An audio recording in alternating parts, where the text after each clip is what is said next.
hang on. That's even better. Now that we can hear me, something was going on. Let me just try that intro again, shall we? No, it's just me. That doesn't look quite right. Anyway, fantastic. Welcome, everybody, to Ask the Cheeseman. This is episode 134. Thanks for turning up. And it's a bit of a funny start to the show, but there we go. Alrighty. Lots of people on the chat, which is fantastic. Just a few bits of housekeeping to start with. Let's have a look. Welcome, new YouTube member, Laura. I think it's Major. I think that's how you pronounce it. Sorry if I mucked that up, Laura. But thank you very much for your monthly membership. And two new patrons in the last 3 weeks since the last show. And that was Colin Reed. Thank you, Colin. And Ratty. Thank you, Ratty, for your ongoing patronage. So videos coming up in the next couple of days. We will be having Glamorgan sausages, of all things. It's a recipe that Amber, who I think is it Amber or Ambrose? Ambrose, who is in the chat today. She sent me the recipe, and I made Glamorgan sausages from Caerphilly, which is the Welsh cheese. So very, very tasty. Big thumbs up from Kim and I for this lovely recipe, Glamorgan sausages. Also in post-production, I put a sneak peek of the Buttermilk Blue that is developing very well indeed up on the community tab. And if you want any updates during the times that I haven't put a video or put a live stream up, then pop over to the community tab. You'll get it if you've got the mobile app for YouTube and you subscribe to the channel, you'll get the community updates in your feed, and you'll see that. So that's cool. That's about it, I think. Kim's moderating, but I haven't seen her. Where is she? Oh, there she is. Yes. Thank you, Kim, for moderating the show, of course. Let's have a look at who we've got here today. First cab off the rank was Tony Spiliakos. I think that's how you say it. We'll get to your question in a minute, Tony, but welcome to the channel. Nathan, g'day, Nathan. Me, of course, and me, you. Oh, me, you, g'day, me, you. John Lord, g'day, John. Lovely to see you. Gladys, g'day, Gladys. Welcome back. Wind Wolf Alpha. G'day, mate. Hannah, hello, Hannah. Kyran, I think that's how you say it. Ambrose, of course. Janny, g'day, Janny. Lystog, Barb, Linda, Larry from Deep South, Texas. Kim, of course. Zachy, Bruce, Matthew, g'day, Matthew. Jean, Jim, who else we got there? Julie, what's Krzysztof? I think that's how you say it, from Poland. Karina, Cotton Hollow Distilling, and Tone and Alex, and that'll do. All right, so that's all the g'days out the way. So let's get on with some of the questions. So the first question of the day was from Tony, and Tony says, does anybody know of a vegetarian lipase? I did some research on this quite a while ago. The only lipase I can get my hands on is animal-based, which is either calf or kid. Calf lipase being mild and kid lipase being quite strong. Strong as in it breaks down the fats a lot faster, as in the fats within the milk. Does lipolysis, hence the name lipase. Lipolysis, the breakdown of the fats in the cheese. A vegetarian lipase, I did some research. There was a Spanish company selling it. I couldn't get it imported here into Australia. I can't remember the name, unfortunately, but there was a vegetarian lipase available. I don't know if they still sell it. So sorry I couldn't be much more help there, Tony, but that's the research I did a while ago. Nathan says, my first cheese over the holidays, Bel Paese, I made my first cheese, and wondering how salty it's supposed to be. Mine came out almost as salty as feta. I made a large recipe, about 12 litres of milk. Same brine time. Should actually be a little bit longer than the 10-litre recipe that I put up, Nathan. But don't know how salty your brine was. It should be 18%. Brine can saturate, salt can saturate water up to 26%. So keep an eye on your saturation levels. That may be the issue. But it's quite a dense cheese, so it does need the right brining time. I didn't find it very salty at all. It was just right. So the brining time for the 10-litre recipe is spot on as far as I'm concerned. I made it a couple of times, and it worked out well both times. So I didn't have any real issue there. Second question from Nathan is, have I ever made sardo Argentinian cheese? No, I haven't, and I haven't been able to find a recipe, unfortunately, Nathan. Sorry about that. Yumi says, hello there. What cheeses would you recommend for a beginner with raw cow's milk? Well, Kimmy, if you can put the beginner's video up for you, and I think there's another question somewhere around raw milk. I'm not sure where it is. Oh, from Kyran. Anyway, we'll get to that. But I recommend anybody who's using raw milk, and that's what they've got. Very good book. The Art of Natural Cheese Making by, there's his name, David Asher. Great introduction into old-fashioned cheese making before we had pasteurization and starter cultures. And it specifically refers to using raw milk. So that book again, The Art of Natural Cheese Making by David Asher. Very good book. Very good book indeed. Just go, if you want a copy, just go through to my Amazon store. It's in the description below, and you'll be able to see it. And you'll be able to click through, and I get a little cut of the money from Amazon. Okay, great book for anybody who wants to make raw milk, raw cow's cheese. Yeah, so give it a go. All right, John says, time to start up the Aussie Craft workshop and start making smoked koala. Smoked, I don't think so, John. A lot of devastation over here. Don't really think that's appropriate. Gladys says, good afternoon. What could happen if I leave more time the culture making queso fresco? So more culturing time, it'll just be more acidic.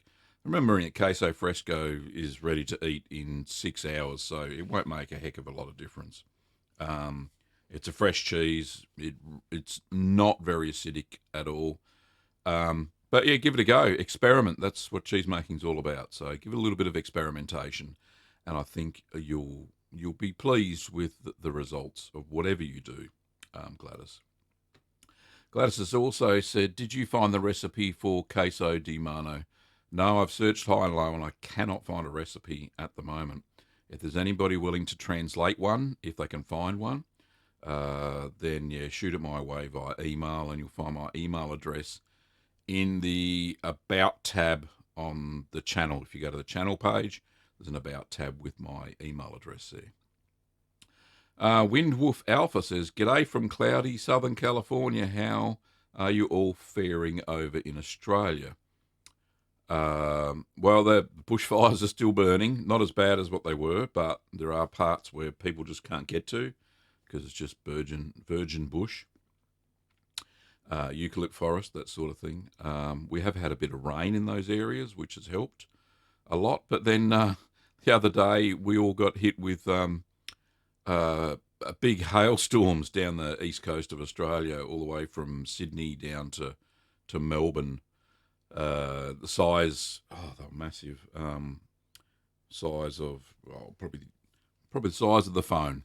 So yeah, incredible. Smashing car windows left, right, and centre. Anyway, but that's Australia. Hannah says, hey Gav, you taught me and my boyfriend so much. How do you monitor the humidity of your ripening containers? My boyfriend and I want to start making cheese, but that's the one thing we're stuck on. Right, so there's a couple of ways to do it. I've got a hygrometer, which measures humidity, relative humidity. It's a little plastic digital thing. And what I've done an experiment. So I've put one Camembert into a ripening box when I've had room in the cheese fridge. So one Camembert, and I put in a piece of cloth that's been moistened. You know, you squeeze all the moisture out, but it's still damp. And I managed to get the humidity in the ripening box with the lid on to 90%, which is sufficient for Camembert, any bloomy rind cheese. When I just had a cheese in there and I had no cloth in there, and the lid was on, the humidity was at about 80%. So if you want to elevate the humidity in the ripening box, put a damp cloth underneath the mat. So under the mat, not on the mat and then the cheese on the mat. So under the mat. And just remember every week to make sure that when you turn your cheeses that you've got in ripening boxes, that you drain out any excess moisture, or the humidity is going to go very high, and it's going to promote lots of mold growth, all sorts of weird stuff. Anyway, we've got our first super chat of the day from, is that Dan? Who's that? Who is that? That's Dan Smith. G'day, Dan. How are you? Thank you for your super chat. Dan says, g'day from Victoria, Canada. I've made cream cheese, quick mozzarella, cheddar, parmesan, and Havarti thanks to your channel. Thank you very much, Dan, for your kind $5 Canadian super chat. I really appreciate it. And the first person today to set off the Curd Nerd light. Fantastic. Okay. Next question is from Kyran says, hi, Gavin, I stumbled onto your channel and love it. We just acquired a Jersey cow, and I can't wait to start making cheese. Any tips on raw milk right from the cow? Yeah, like I said, grab your copy of this book. Some great tips in it. The Art of Natural Cheese Making. And what's the little subtitle? It says, using traditional, non-industrial methods and raw ingredients to make the world's best cheese. So there you go. And he even shows you how to, the starter cultures you don't need, and how to make your own blue mold, and how to make your own white mold, and all that sort of stuff. He does heavily use kefir grains as some of the lactic starter bacteria. But just general tips: make sure that the source of the raw milk is clean. Make sure it's strained. It looks like you said you're getting your own cow, which is great. Oh, you've got your own cow, that's great. So the cleanliness and the hygiene's all up to you. When in doubt, just use the low, low temperature long hold pasteurization method, which there should be a video somewhere. And so Kim, if you can put up the link to that pasteurization method, if people want to use it, it's up to them. So you'll need less rennet that's specified, probably about between 5 and 10% less rennet than the recipes that I use on YouTube, because I exclusively mostly use pasteurized milk. And you don't need any calcium chloride either to add back soluble calcium, because your milk's not heat treated. So there's 2 tips for using raw milk straight from the cow. Ambrose says, hey, Gavin and Kim. G'day, Ambrose. Jenny says, hey, Gavin, have you ever tried... Oh, French words. Get me every time. View Bologna before, and if so, how does it taste, and would you ever make it? No, I haven't tasted that cheese. We don't get many French cheeses imported, because a lot of them are raw milk. And we have bans on raw milk cheeses, except if they're made in a specific way. Australian food standards, go blame them. But yeah, what can you do? Can't do anything about that. But no, I haven't tried it, and I have never seen a recipe for it. Livestock says, hi, Gavin, and Happy New Year. Hope the best for you and your family this year. Thanks, Livestock. Barb B says, when do you know when your mesophilic and thermophilic cultures are no longer working? How long past expiration date do they last? They don't have an expiration date. All starter cultures that I've used and seen the packets of have a best before date, different than expiration. Best before just means when they're the most active. So before that date, fine. Now on our website, hang on, I'll just bring it up, and we'll check out a culture. Where are we? Desktop. Looking for the desktop. Here we go. So over at Little Green Workshops, which Kim and I run, if we go and have a look at, let's have a look, a mesophilic culture, which I'm still waiting for. They're out of stock at the moment. And we have a look at the, so down here, shelf lives of cultures, molds, and enzymes. So at room temperature, they'll last 1 to 2 months. In the fridge, they'll last between 6 and 12 months. And in the freezer, between 2 to 5 years, which I have found to be the case. I've used, I use starter cultures well past the best before date. Now, when can you tell they don't work is a great question. The only way you're going to be able to check, is when you add it to your milk, and over the period of ripening, you don't see a pH drop. So you need to, if you're worried about your starter cultures at any given time, then measure the pH using a pH meter or test strips. We've got 10 little dipsticks, test strips. So use those, check the milk before you put the starter culture in, and then check it after the ripening time. You should see a drop of at least 1 decimal point for your milk after the cultures. They should have acidified some of the lactose into lactic acid. It's the only way you can really tell whether they're viable or not. If you don't see that acid drop, then your cultures are not working. Now, visually you can tell fairly well if they're still in its powdered form, and it's free-flowing powder, and it comes off the spoon, no problems at all. They'll fair good chance they're still viable. However, if they're gluggy and they've got moisture into them, they're activated, they've died. So don't even worry about it. Best way to store your cultures from those little foil packets, if they don't have a little ziplock across the top, and even if they do, I find that if you use a sterile jar, this is a specimen jar, the one that you get from the chemist, but take the lid off, open your foil packet, pour it in there, and put that on. It's airtight, which is great. Stores in the freezer, keeps all of your cultures powdered, in powdered form, and they don't go gluggy, and they last a long time. So that's how I store mine, if that helps. Linda says, I'd like to know that too. Well, there you go. There you go. John says, I'm going to have to research and list out the many specific mesophilic and thermophilic cheeses and see where they lay out with fresh and hard cheeses. Okay. I'd like to see that research, John, once you get it done, mate. That'd be great. John says, Larry, is there without any Texas fires or Hogzilla cheese?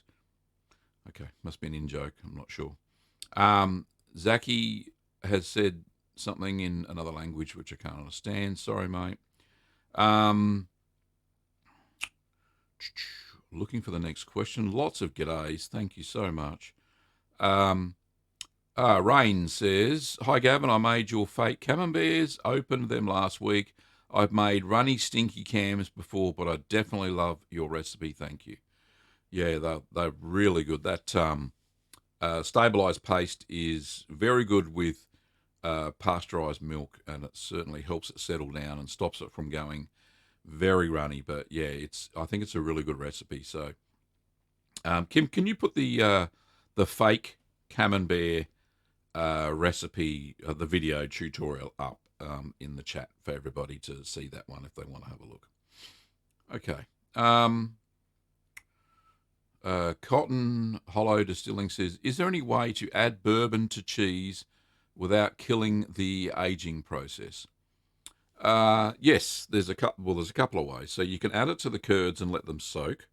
I don't know how much flavour that would add into the cheese, but it would add some. Very similar to the stout cheddar that I made. Oh, we've got another super chat, which is fantastic. I'll just kill the light there. Who's this from? And I'll get back to that bourbon question in a minute. Paul says, hi, Gavin. I just wanted to say hello. Thank you, Paul. Appreciate it, mate. Really do. Thank you for your kind $5 super chat. Now, back to the question, if I can find it. The bourbon. So there are a lot of cheeses a lot of Alpine-style cheeses and some French cheeses that have alcohol wiped over the cheese as it's aging. So you could do that as well, and that will infuse some of the flavour from the bourbon into the cheese. So there's a couple of ways to do it without actually killing the aging process. Now, remember, when you soak the curds in the bourbon, I'd only do it for about 2 hours maximum,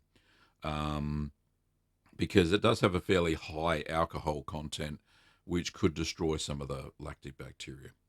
That's just, I haven't done it, but yeah, that could be the way.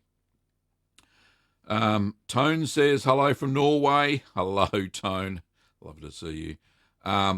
Alex says, hey, Mr. Cheeseman, by any chance, do you know any recipes for an aged lactose-free cheddar cheese? Yes. Well, I haven't got well, all right. So should we say yes and no? So I made a lactose-free cheese. I made it in the Caerphilly style, and because my daughter is lactose intolerant, so we made it together, or we tried it anyway. And what happened was that due to it had lactase in it instead, so the milk had lactase in it. I used normal starter cultures, all that sort of stuff, whole cheese process. I used lactose-free milk. Yeah, Kim, if you can find the link to the lactose-free cheese, I think it's lactose-free Caerphilly. Looks like a Caerphilly anyway in the thumbnail, so hopefully you'll be able to find that. So that'll be fine. And yeah, it worked out okay. We aged it for 3 weeks, but it started to taste a little bit fermented, a little bit winey, if that makes sense. Tastes like wine. Not in a bad way. It tasted great. We still ate it, and I gave it to my daughter to take home, and she really liked it, so that was good. So, yes, you can. I wouldn't age it much more than 3 weeks because the alcohol, the fermentation process doesn't use the same sugars as normal cheese making. So because there's no lactose and it's split into its two component sugars, glucose and galactose, it ferments in a different way and creates not lactic acid but a different type of acid, and tastes a little bit different. Okay, hopefully that answered your question, Alex. Rain says, refake camemberts, you suggest letting them sit for about 3 to 5 hours to reach a pH of 6.2 to 6. I let them sit for 5 hours. My pH strips didn't budge.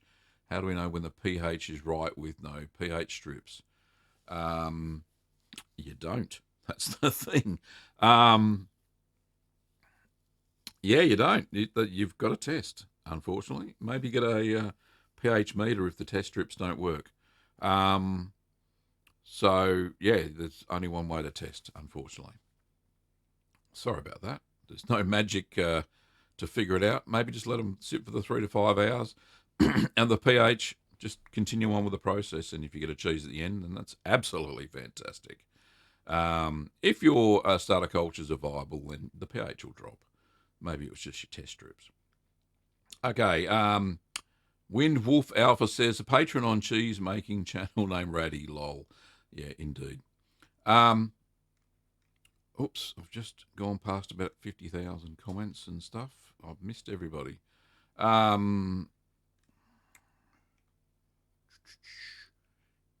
Kim says, "Hi everybody. Thank you for your lovely comments. I'm going well. Being looked after by a wonderful man." Thank you, darling. I do my best, honestly.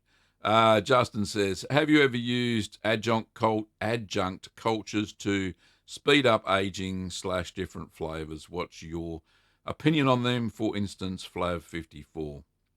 Yeah, there are lots of adjunct cultures that actually don't do too much to the cheese unless you add them to another culture. Yeah, look, for the different specific cheeses, they're fantastic. I don't personally use them. I try to keep the recipes as simple as possible because there are so many up and coming beginners, cheese making beginners. I want to make things as simple as possible, as I mentioned. But yeah, if you're confident enough to start using adjuncts, then go for it. There's no reason why you can't. And yeah, it does add a special something to the cheese making process and to the cheese that you're trying to make. Okay. Nathan says, "What's my favourite blue?" Well, I was quite partial to, Stilton. I love Stilton. That's a great cheese. I did like the Shropshire Blue, even though it was so bitey. It's so strong. That was really good. There was a great recipe for that on the channel as well as Stilton. Their Farmhouse Blue was quite good. A mild blue, nice, great flavour. The one I'm making at the moment, Buttermilk Blue, yet to taste it, but it looks very promising. Some of the other, Cam Blue was an absolutely fantastic little blue cheese. More blue than Camembert, of course. Maybe it's just the way I made it, but hey, it tasted absolutely fantastic. So that was great. Okay. Hopefully that enlightened you. Sri Lanka says, "Hello, why making cheese?" Because we want to. It's fun. I like making cheese. It's yummy. Cotton Hollow Distilling says, "Hello everyone. Great day to learn a little bit more about cheese." Indeed. Ambrose says, "Happy to hear you like the Glamorgan sausages." Indeed. They were very nice.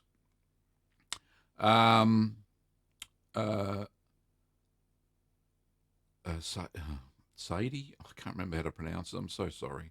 Hi, could you possibly add buttermilk culture to your shop, please? There is a culture you can use for buttermilk. Hang on, let me just whip it up. And let me just go back and I'll find it in 2 seconds. It's a great little culture. Over to the desktop, and here we are. So this aromatic mesophilic culture, MO36R, is indeed used for making cream cheese, sour cream, buttermilk, cultured butter. You can definitely use this to make buttermilk. So you don't leave it as long as cream cheese, and you make sure that it is. Oops, sorry, there's the picture. Make sure that it is. It has started to go a little bit gluggy, and you've got yourself buttermilk. It only takes a few hours. Where I'm up to. There we are. So it only takes a few hours to make. So I would not leave it. Oops, excuse me.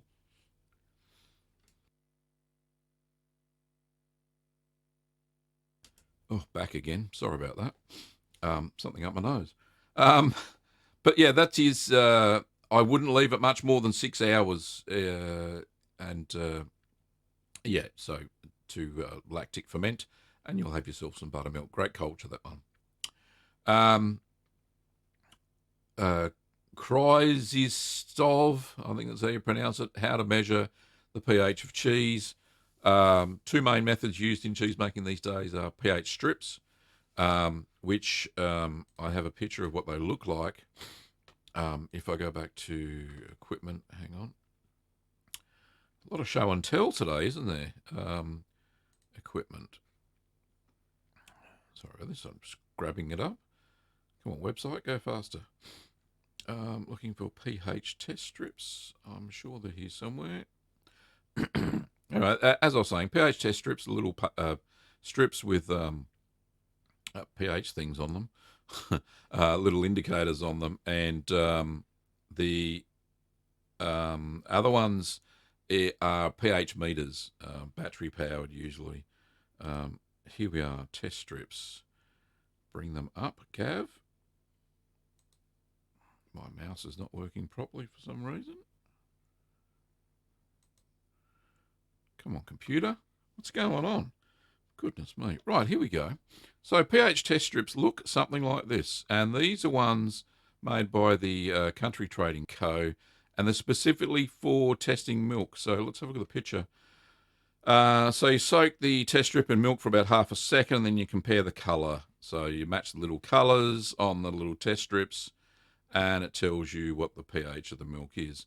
So fairly broad sorts of pH. So it's from a pH of neutral, which is 7, down to 4.0, which is fairly acidic milk. It's about the acidity of Coca-Cola, actually. But yeah, so they pH test strips. I use them for some cheeses, mainly the pasta filata ones, and they work very well. So I don't have any issues with them. There we go. So they're test strips. You can buy meters as well, where you put the probe into the milk and it tells you what the pH is. You actually have to tune them first using a buffer, a neutral buffer, and an indicator to check whether that liquid is the same as the reading on your pH meter. So a little bit of mucking around. Some of them are a little bit easier than that, but yeah, you got to test them before you use them properly.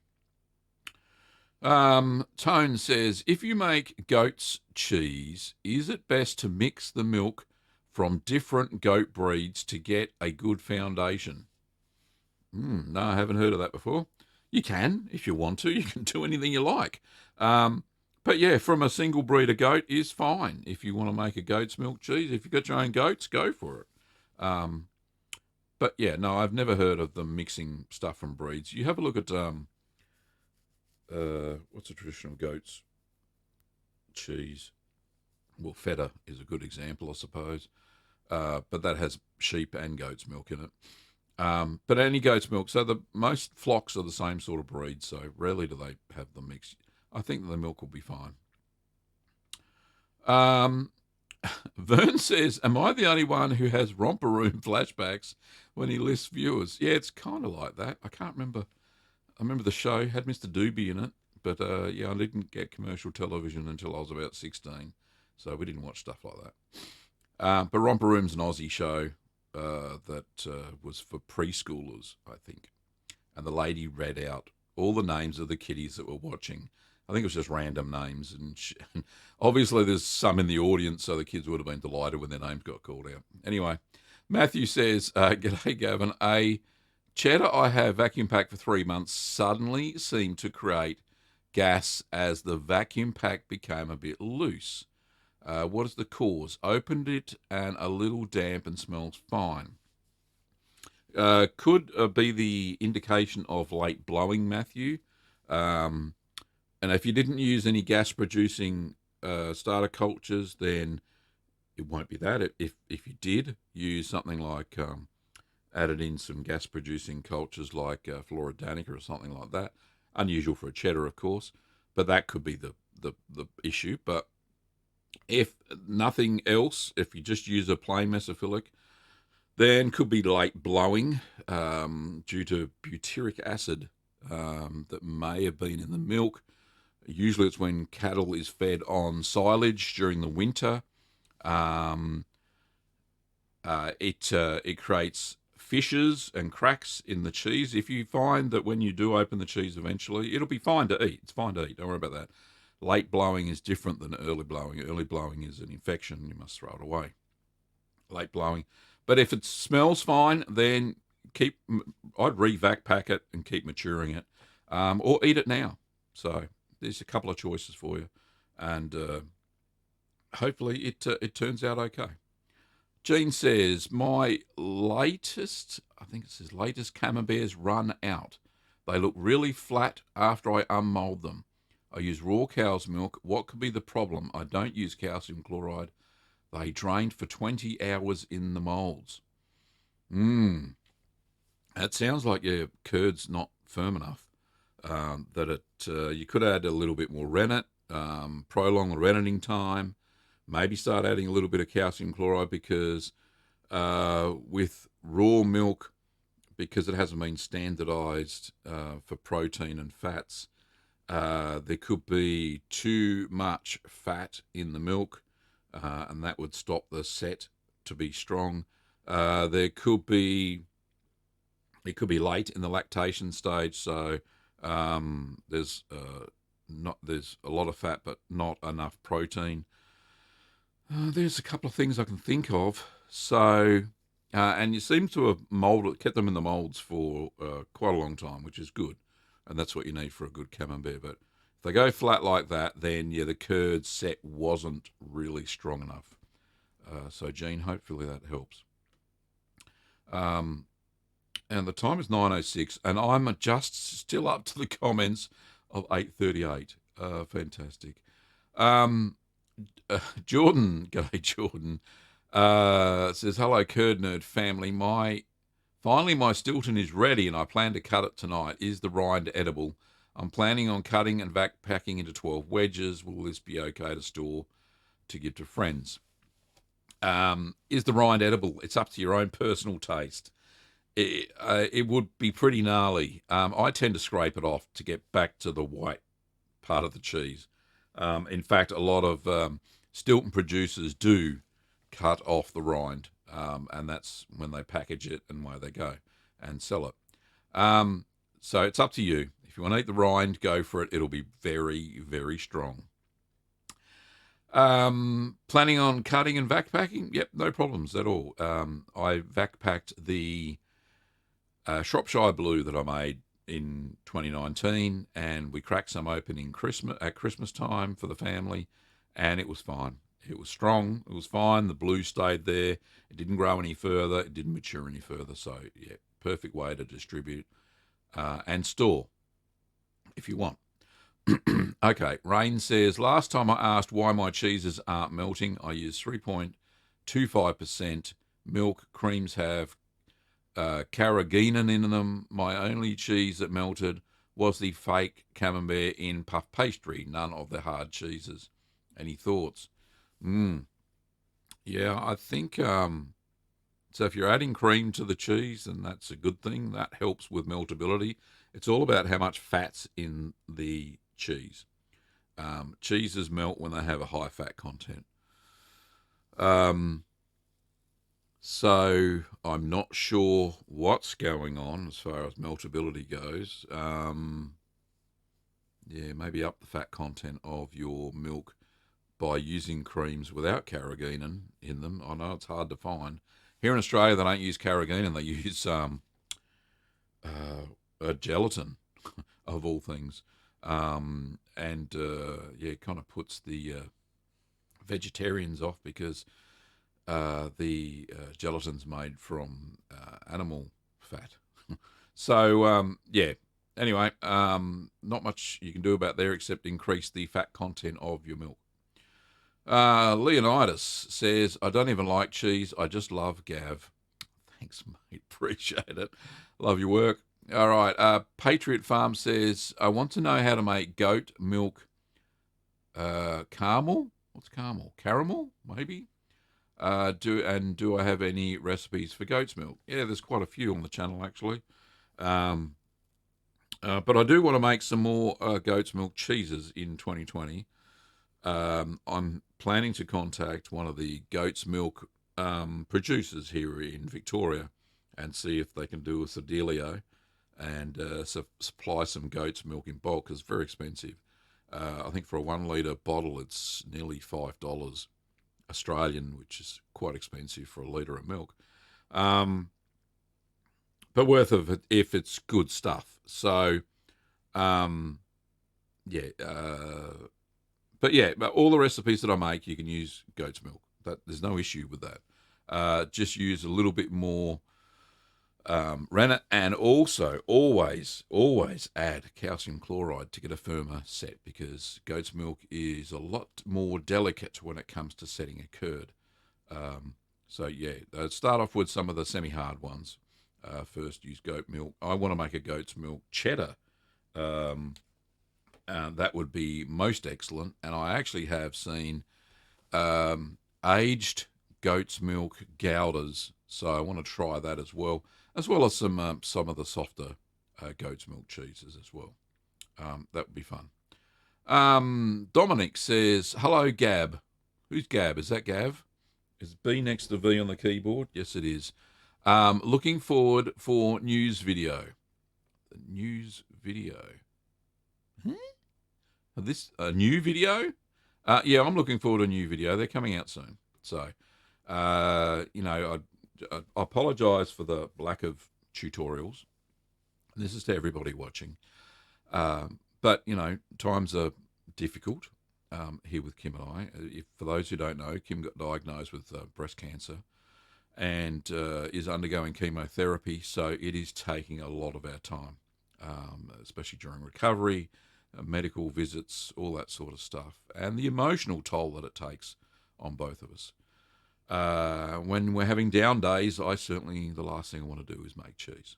So, and that's what's going on. That's the reality of life here. But I'm doing my best. We do have cheeses under production, and we do have some videos. Video will get released this week. So.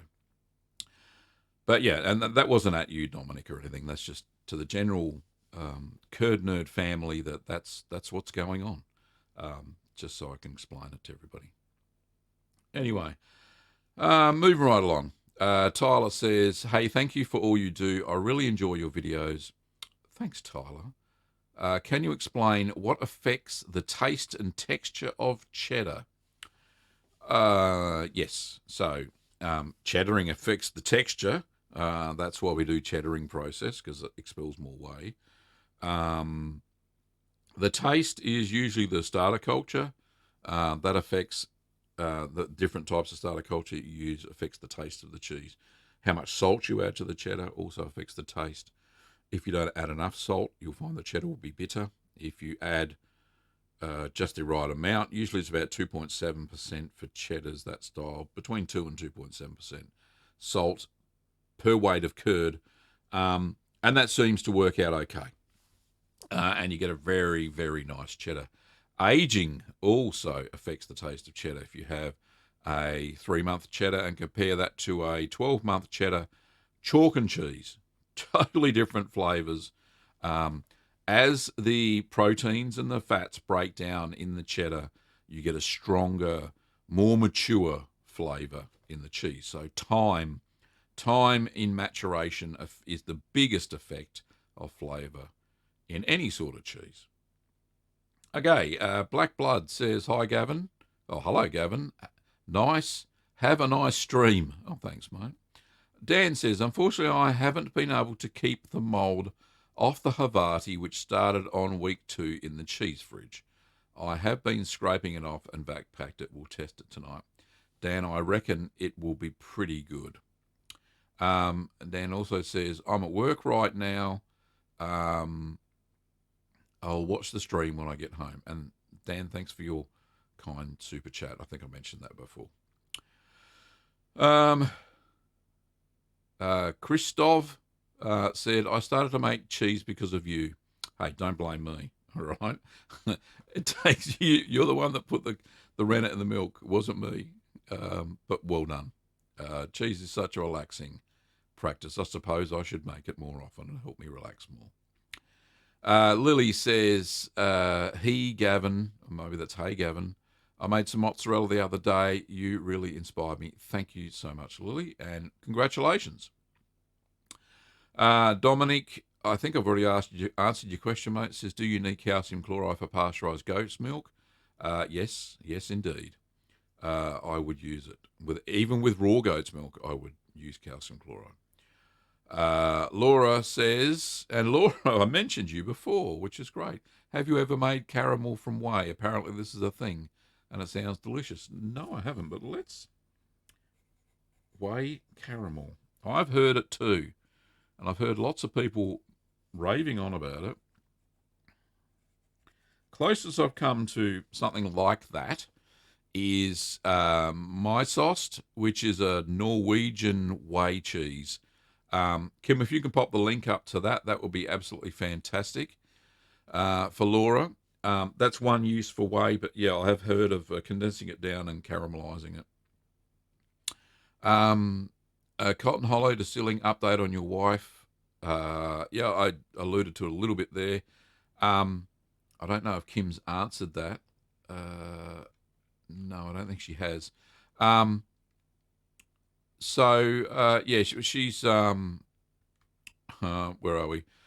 She is in. She's had her third session of AC chemo, and she's having her fourth one next week. Then she goes on to weekly doses for 12 weeks. And then she's on this drug called Herceptin, which is every 3 weeks for 12 months. So, yeah, it's a long process. But we're coping okay. So we have the first week is a write-off after the session, the dose.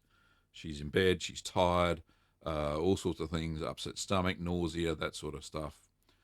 In the second week, it starts to improve, and now, which is the start of today is the start of the third week, she's all good. Well, not all good. She still gets fatigue and stuff like that. But she's doing okay, and spirits are good. She's got lots of great friends for support. In fact, she's got a friend coming around today, which is great. And obviously, I'm there helping out, nursing during the week that she's really, really bad. Yeah, we're getting through. And as far as the emotional toll, we're rolling with the punches and taking it day by day. So thank you, Cotton Hollow Distilling, for the question. Matt says, why are pasta filata cheeses so difficult to get right? I've tried making provolone this past weekend, and I couldn't get my curds to the right pH for stretching, even after 10 hours. See, that was my nemesis to start with as well. Pasta filata cheeses, you've really got to get a fast acidifying starter culture. So thermophilic like ST and LH, Lactobacillus lactis helveticus, is a very fast acidifier. So if you can find a starter culture with ST and LH, then with ST is Streptococcus thermophilus. So those two thermophilic cultures are fast acidifiers. So that's the key, is to get this fast acidifier. Even if you don't get the pH right, if you find it's not dropping very fast, then put your curds in the fridge overnight. You can leave them up to 24 hours, no problems at all, and then check the pH again. It will eventually drop. The lactose will convert into lactic acid eventually. So yeah, overnight is fine. I know you said after 10 hours. It took me forever to get my first stretchy cheese. What was it? I was doing traditional mozzarella, I think, or provolone. I did that twice. Yeah, provolone. That was the biggest issue for me too. It took forever. Second time around, I changed it, and I actually used some Bulgarian yogurt, which is very acidic yogurt, as part of the starter culture, and that seemed to work okay. Stretch very well. Bob and Barb says, hi Gavin, this is Bob. Hello Bob. Thank you for coming back again and watching the live stream. I have tried making Gouda twice, and both times it comes out with a texture like cheddar. Crumbly. What am I doing wrong? A bit hard to diagnose, but try stirring the curd less. So the more you stir the curd after you've cut it, then the drier the cheese is going to become. So in one of the steps, I'll let you figure it out. Maybe it's after the second washing or something. I think you wash it twice with water, which reduces the acidity in the cheese. Maybe stir half that time, or skip the second washing altogether. Just just do the first washing and try that. Usually it's milk as well, is a bit of an issue because maybe it has a low fat content compared to, I think, Gouda's made with about 5% fat content. So that could be the issue as well. We've got 10 minutes to go, and I haven't even got past the questions in the first half hour. If anybody's got any urgent questions that they absolutely need me to answer, then I highly recommend doing a super chat, and I'll answer your questions straight away. But there is no way I'm going to get through all these. Lily said, I wish my wife was as good as Kim's. She's not a curd nerd. So Lily's not a man's name? Or no, or your lady. That's fine. I wish my wife was as good as Kim. She's not a curd nerd. Well, Kim is a curd nerd. She likes eating it. She doesn't like making it, Lily. So that's cool. Royalty says, will you ever make vegan cheese? Did I? Yes, I did. I did make a nut cheese somewhere. Vegan cream cheese, I believe. And I've also made soya yogurt was another one there. But, yeah, they're the ones I've made so far. Ambrose says, when I was making some cream cheese, the starter culture was stuck to the side of the packet. I wasn't sure if it was good or not, so I used a different packet of starter culture. Should I have used it? No. If the starter culture is all gluggy, then definitely don't use that starter culture. It's gone off. Sean says, hey Gav, made some Borson cheese. It was great. Yep, it's a great little recipe, that one. Well done. Michael says, hi Gavin, I followed your cheddar recipe, cheesecloth and coconut oil. Tasted great, but after 2 months, it didn't have as much mold as yours. I cut it open and found it dried halfway. Any idea why? Could have been humidity that you were ripening the cheese in. It has to be fairly humid.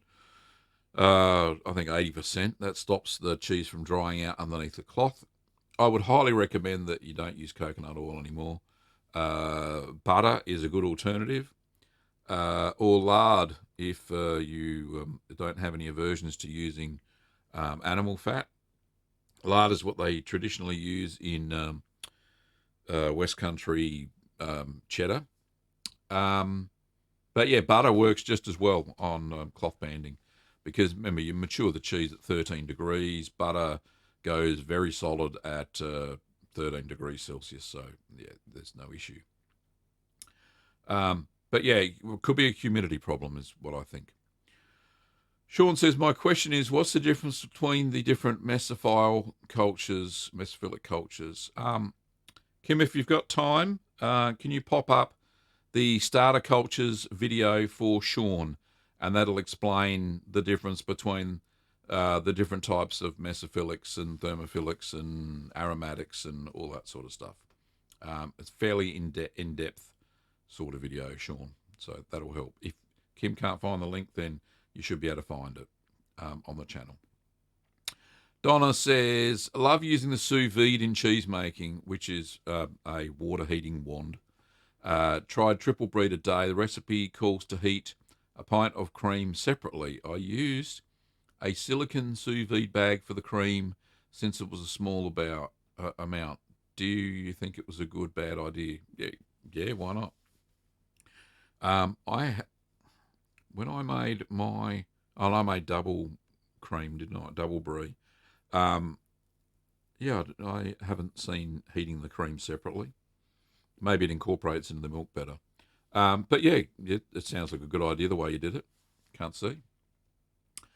Where else? Smiley says, hey Gavin, what would you say is the easiest cheese for somebody to start with? I hope you and your loved ones and family have been safe.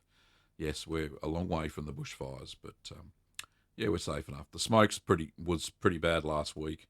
So every time we get a northerly breeze, the smoke from the bushfires and the smoke haze, and we've had some extreme air quality issues.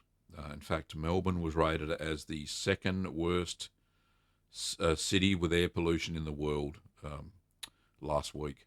It was shocking. We couldn't even go outside. Thank goodness we've got double glazing on our windows. Keeps all the smoke out. Okay, so 5 minutes to go. Top Cat, oh no, Hibber says, I love cheese. Thanks, Hibber, well done. Next question, what is my favourite cheese? All the cheeses. Every cheese is my favourite cheese. Alex says, thanks, that really helped. Thanks, mate. Me Too says, can you recommend a cheese making kit? Well, most people prefer to start off making, cheddar styles and stuff like that. Let's see if I can pull up the kits that we have. We have lots of kits, but my favourite that I recommend for most people, where is it? The hard cheese kit. Where are you, my friend? Here it is. Let's go to the desktop. So this hard cheese kit here, so with the recipes in the book within it, you get everything. You get what's in it? What's in it, Gav? You get a book, you get the mould, a 165 basket that I use all the time. You get a thermometer, you get 2 loose weave cheesecloths, sterile jars for your cultures. You get 2 packets of cultures down there. So you get cheese salt, a block of wax, a brush for the wax, calcium chloride, rennet tablets, and 2 MO30 starter cultures. And you can make lots of cheeses. The recipes within the book: farmhouse cheddar, Gouda, Monterey Jack, feta, cottage cheese, Colby, Cotswold, Leicester, and ricotta. And obviously you can make so many other cheeses with it, like Caerphilly, Sage Derby, Leyden, Edam, Havarti, Gouda, traditional cheddar, blah, blah, blah. So, hard cheese kit. I will pop the link into the thingo. There we go. So there you go. There's the link to the hard cheese kit. So hopefully that helps out you. We ship all over the world. One last thing before we go, and we only got 3 minutes left. Don't forget, and I'm not going to get to all these questions, unfortunately. Sorry about that. So get to where are we? Little Green Cheese Podcast. That's what I'm trying to say. So let's go back to screen 2 again. Little Green Cheese Podcast. It's a YouTube channel that I've been running for a little while. We're up to episode 12. I've been queuing them up. They are audio podcasts, so I'll just put the link to that in here. So it is an audio podcast. You don't get to see anything. You get to hear it. It's also on the Spotify. Oh, wrong thing, Gav. Oh, wrong one. It's also on Spotify, iTunes, all that sort of stuff, or Apple Podcasts and Google Podcasts and all the podcasts. But the link to the video-only version's over there, and you can go and check that out. We've got just over 100 subscribers already. I'd love to have some more. If you want to listen to them every 2 days until I catch up, and then I'll be recording more podcast episodes. But they'll be proper video ones, so like this, but multiple angles. And if I have guests, I'll have me on one half of the screen and the guest on the other half and all that stuff. So that'll be good. But yeah, keep up. That's on a separate channel because the YouTube gods don't like podcast episodes on this channel. Go figure. So yeah, pop over there if you want to have a 3 times a week. Every 2 days is when they come out. But yeah, thanks very much. And Kim is giving me the wrap up, of course. Thank you so much. Oh, you're on your wife's account. Oh, there you go. Thanks, Lily. Sorry, I didn't mean, same-sex marriage is fine. We've got lots of friends who are LBGTQI. I can't remember the acronym, but yeah, it's fantastic. So where was I? Thank you very much, and thank you for that super chat, Okie Native. It's all going on. Hang on, I got to stop it. Oh, there we go. Stop the Curd Nerd sign. Thank you for your $2 super chat. So we got the wrap up from Kim. Don't forget, if you want to visit the store, you can pop out to littlegreenworkshops.com.au. You can see all our cheese making products over there. If you want to support the show, YouTube memberships, there's a join button down below, or you can go to Patreon and you get rewards and stuff like that. So that's very cool. There's a merch shelf down below, t-shirts and all that sort of stuff. So you can check those out at teespring.com/store/Cheeseman TV if you want to see the entire catalogue. And we will be doing a show next Tuesday before Kim's chemo session later on in the week. So I will schedule a show for Tuesday, not Wednesday, so it'll be a day earlier next week. And I hope to see everybody there, and I'll answer everybody's questions that I didn't answer. But you have to put them up. Okay. Without you popping in and chatting in the chatty box, there wouldn't be a show. It really wouldn't have. Would be Ask the Cheeseman to be crickets. But thanks for turning up. It's been absolutely fantastic. We will see you next Tuesday on Ask the Cheeseman. Goodbye from Kim and I.